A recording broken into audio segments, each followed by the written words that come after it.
Hello, I'm Gary Slyman, President and Founder of Great Transition Strategies.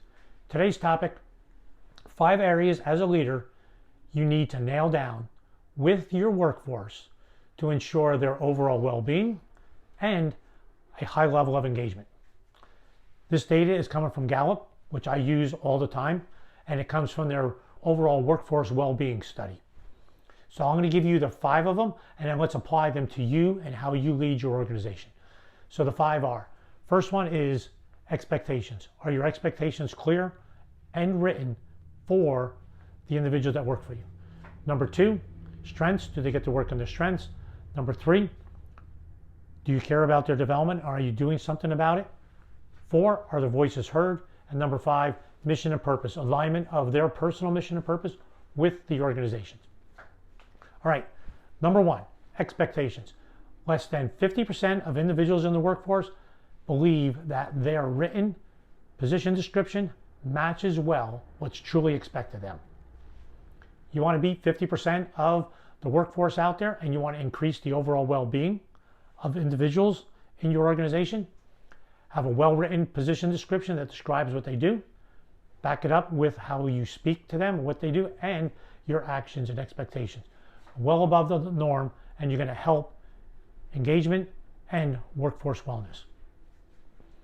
Number 2, strengths. Do you know the strengths of the individuals in your organization? Have you done anything formal about it?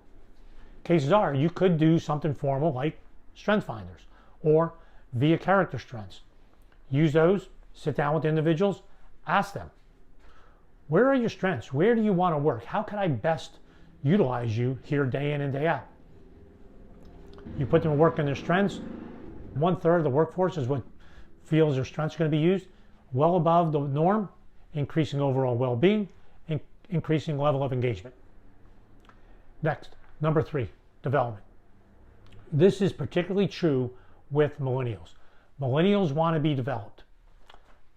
Less than a quarter believe that someone in their organization cares about their individual development. I work for organizations, I coach in organizations where high performers get a coach, a mentor, and a sponsor. All 3 of us are specifically engaged in helping that person develop. So do you have a plan for each individual? If you've done what we just talked about before, you have a pretty good role, you know what the role is, you know what the strengths are, and how you can develop them. Millennials want to be developed, and in many cases, it's not so much about the promotion, but it is about their development. So that way they're going to become subject matter experts and be professionally developed. What are you doing about your individuals? Do you have an individual professional development plan for each individual? Next one, people want to be heard. Big surprise there. How often do you listen, do you meet with and listen to the voices of those that you lead?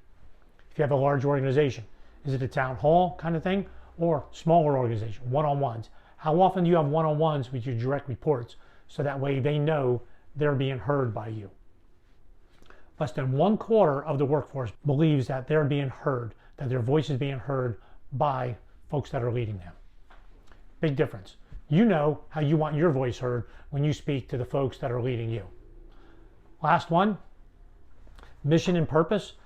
Individuals' mission and purpose aligns with the mission and purpose of the organization. People want to know that they're making a difference. 9 out of 10 people have some kind of mission and purpose that's important to them. Less than 1/3 believe that their mission and purpose aligns with their organization.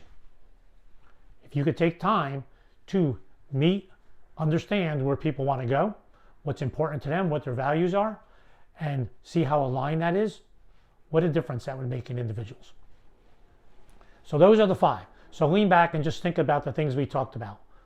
Expectations, are you clear in what's written and what's delivered to them and in action?